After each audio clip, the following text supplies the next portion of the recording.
Welcome back with our main topic today, ladies and gentlemen. We are going to discuss today the climate change and Egypt's proposal to the UN to host the UN Climate Summit. Actually, recently, Minister of Environment, Dr. Yasmin Fouad, held a number of meetings with the first UN technical mission assigned to organize the Climate Summit conference in the year 2022. To shed more light on this, we have the pleasure to host this morning in the breakfast show our dear guest, Dr.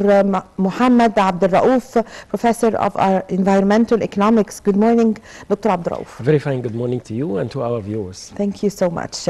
Well, Dr. Abdel Raouf, could you give us an idea about the importance and the significance of Egypt's proposal to host the UN Climate Summit? Well, in fact, this is a good news. Egypt plays an important role regionally and globally in the area of climate change. We know that Egypt, since 2015, have been leading the African nation in climate change talks and negotiation in Paris Conference of Party 21.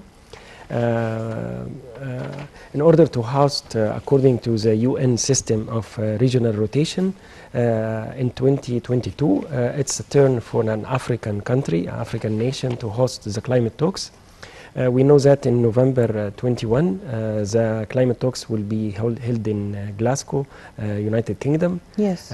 So next, during this conference, it will be decided who is the next, the conference of Dr. Abdel Raouf, what is the criteria by which they choose the country, a special country to host this summit? Yeah, in fact, not every country can host a big conference like this.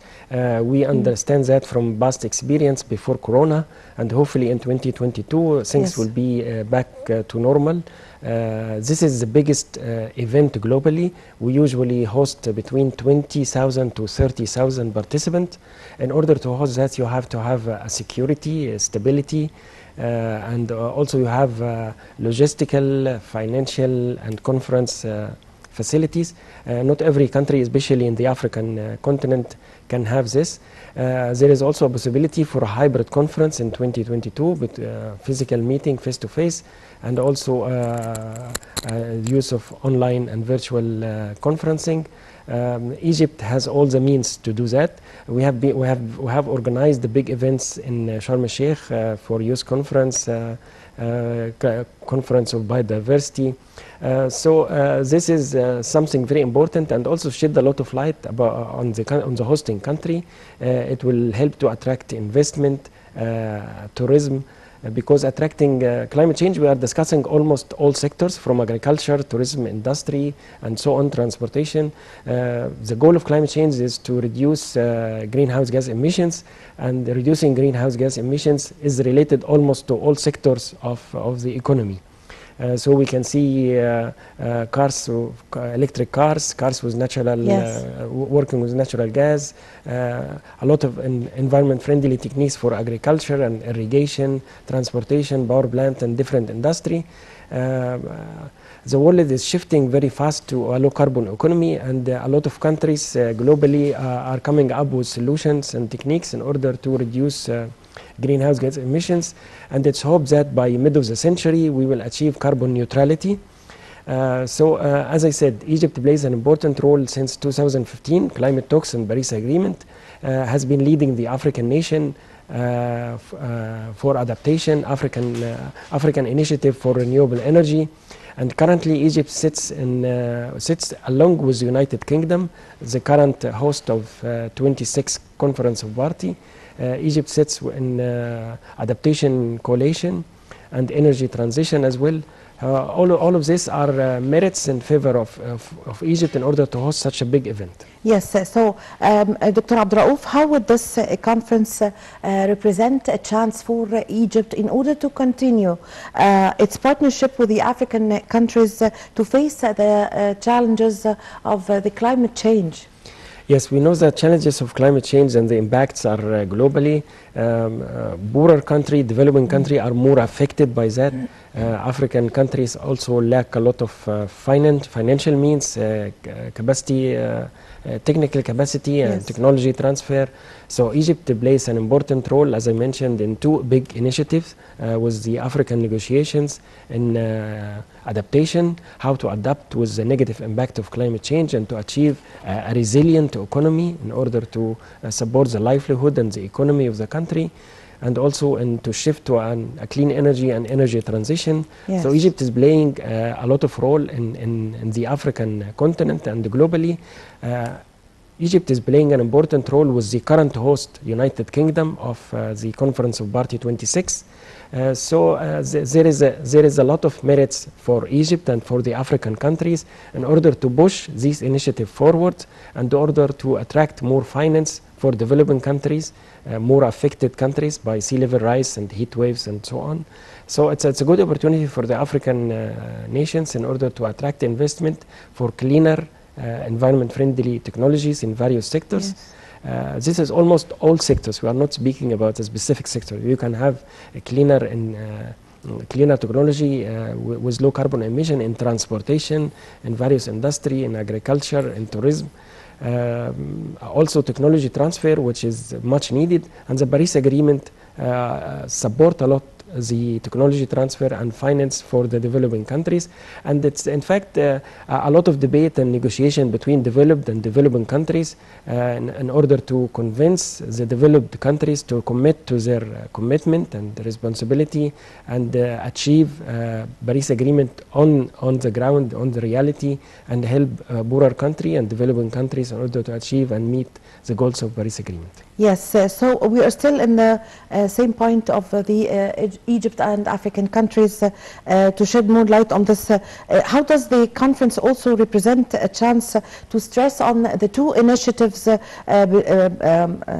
two African initiatives regarding first one on renewable energy and the second one copying with the effects of the climate change, which was announced during the Paris conference? Yes, exactly. So the African negotiation in African countries, led by Egypt negotiators, developed in 2015 during Paris conference of Party 21. These two big initiatives for renewable energy and for coping with the negative impacts, in short, adaptation, how to adapt with the negative impacts. So a lot still need to be done in both initiatives in order to spread the different types of clean and renewable energy, and also how to cope and to achieve a resilient economy in various sectors, in order also to boost the economy and manage to achieve the Sustainable Development Goals. We know that the Sustainable Development Goals initiated by United Nations for year 2030. Egypt has a vision for 2030. Most of these are affected by climate change, which is a cross-cutting issue affecting all sectors in the country. So in order to achieve these goals, whether for adaptation, for 2030 agenda, for renewable energy, all this need to tackle climate change impacts. And as I mentioned, the conference hosted in Egypt, in an African nation, is a good opportunity in order to attract investment, finance for these various clean technologies, in order to spread renewable energy across the continent and boost the economy. So what are the main reasons for the climate change? Well, climate change is a natural phenomenon. It happens from the early stages of humanity, but due to industrialization in the past 300 years or so, humans have been emitting a lot of CO2 emissions. Mainly fossil fuels are under pressure for that. So we are increasing the effect of global warming, and this has a lot of various negative impacts globally. Even some scientists go very extreme and say that the extent of humanity might be because of climate change impacts. This is too extreme, but at least we have been witnessing in the recent years very extreme weather events, heat waves, fires, floodings, and so on. It has happening almost everywhere in the world. Humans need to change the lifestyle, and we need to shift the whole economy, to shift the personal attitude, to shift the corporate attitude into a more environment-friendly attitude, adopt new technologies that are reducing carbon emission and different greenhouse gases, and in some cases even we are hoping for a zero carbon emission. And this is achievable. In fact, during coronavirus, we have seen that due to lockdown, and we have been witnessing a lot of improvement in the environment field. We have seen clean skies, blue skies. We have seen marine life have been coming to survive again. Yes. So it's something achievable, and it's happening now. The cost of inaction is very high, so we need to act now, because if we don't act, the different impacts will be very high. Yes.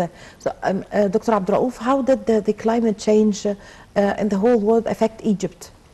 Egypt, especially one of the countries which are very vulnerable to impacts of climate change. Many reports globally and studies say that the Nile Delta and different shores are affected by sea level rise, and we know that we have very high population living along the coast, so all these human settlements are very threatened by sea level rise. Also, yes, sea level rise affect the aquifers, the underground aquifers, water resources, especially near to the shores. High temperature will increase the heat waves, and all these will affect the human health, and also will result in a spread of insects. So it has a lot of negative impacts from environmental point of view, from economic point of view. So it's, as I mentioned, the world putting climate change very high on agenda globally, not only in one sector but all sectors, because this is a matter of survival, and the countries like Egypt, which are more vulnerable to impacts of climate change, need to act in order to avoid these negative impacts. And in fact, it's a good opportunity to change these impacts into opportunities, because as I mentioned, the world is shifting to different technologies in various sectors. So it's very important that countries take a lead to invest in these new type of technologies, so they can own these technologies and develop different industries and export it. So they will be leaders. We have been witnessing many countries leading the world in fossil fuels, but for instance, in renewable energy, new countries which are investing now and from years will be the leaders in the renewable energy field, clean transportation, electric cars, and so on. Yes. Dr. Abdel Raouf, how do you see the steps that were taken by Egypt in order to tackle the global crisis? That global crisis. Yes, Egypt is playing an important role, as I mentioned. And by the way, in order to host Climate Change Summit, you have to show an example also. You have to be one of the leaders. That you are capable of facing. Yes, so Egypt is doing a good work recently. So in the last 5-6 years, we have been developing initiative in various sectors. That's a very important point. Yes, because it's on the one hand, it gives you a good image. It attracts investment in various sectors. And if you want to host a big event like this, you have to show that you are a leader. You can overcome this challenge, you overcome this, and you are a leader, a pioneer in this. So Egypt initiated a lot of initiative in various sectors. So in energy, we are shifting our dependence to renewable energy sources, especially solar panels and wind also power, shifting fossil fueled cars with natural gas as a transition period, and also shifting to electric cars. We have been adopting environment-friendly agricultural techniques. We have ecotourism. We have different initiatives in various sectors, and all these initiatives help to reduce CO2 emissions and improve the image and attract investment to the Egyptian government. Yes. Dr. Abdel Raouf, how do you see or evaluate the so many initiatives that Egypt have proposed in order to tackle the climate change, including converting fuel-powered cars to natural gas vehicles and electric vehicles? These initiatives are very good, and it gives a lot of good image and attract investment. as I said, the cost of inaction is very high, so we acted in a timely way. The world is shifting. Natural gas is a transitional fuel during this transition period. I believe, and most scientists believe, that during the next 20-year period will be a transition phase from coal and oil to renewable energy sources, solar and wind. So that during this transition period, natural gas will play an important role. It has less emissions compared to traditional fossil fuels. So Egypt is managing very well to shift, and this transition period is managing through natural gas, and also through the usage and utilization of electric cars. Solar power and wind power, we have a very good initiatives, and we managed to achieve recently in 2021 the goal set for 2022 to have 20% of our electricity from renewable sources, especially solar and wind. Yes. We aim by 2035 to have 42% from our electricity generated from solar and wind. So Egypt is taking a very strong steps and pioneer steps in order to shift the economy from brown economy to a green economy. That will help Egypt to achieve its sustainable development goals and Vision 2030. Yes. So, Dr. Abdel, recently the world witnessed an unprecedented forest fires. Exactly. Could you give us an idea about this? Yes, this is something also happens from the dawn of civilization, but we mentioned that climate change helped to increase the extreme weather event is increasing due to climate change. We cannot, scientists are not sure 100% if this is solely because of climate change impacts, but definitely because of the heat waves. We have been witnessing very high heat waves which affect the agriculture. You know, many crops die. The seasonality of different crops are not regularly as we used to have it, and many farmers are struggling in order to cultivate their lands according to the normal agricultural procedure. So heat waves, you know, desert area, all these are good, you know, combination in order to have fires. And we have been witnessing fire in different parts of the world. In the Arab region, it was a very bad fires in Algeria in the summer. We cannot say 100% this is because of climate change, but definitely climate change is an important cause of these bad extreme weathers, including fires, floods, you know, heat waves, and so on. What about the volcanoes, like La Palma volcano or something? It's the same. We cannot say this is 100% because of climate change, but definitely as we see the changes in climate, global warming, could be this happening because of climate change impacts, but also volcanoes plays a double role. So volcanoes can happen because of extreme weather events as a result of impacts of climate change, but also volcanoes help to reduce a lot of lavas and different gases, which act as a cooling ceiling for the Earth. Yes, thank you very much for coming today and for your valuable information, Dr. Mohamed Abdel Raouf, Professor of Environmental Economics. Thank you very much for joining us. My pleasure, thank you. Thank you very much, ladies and gentlemen, for following me in this segment. My name is Amal Mukhtar. I leave you with the rest of the segments in The Breakfast Show.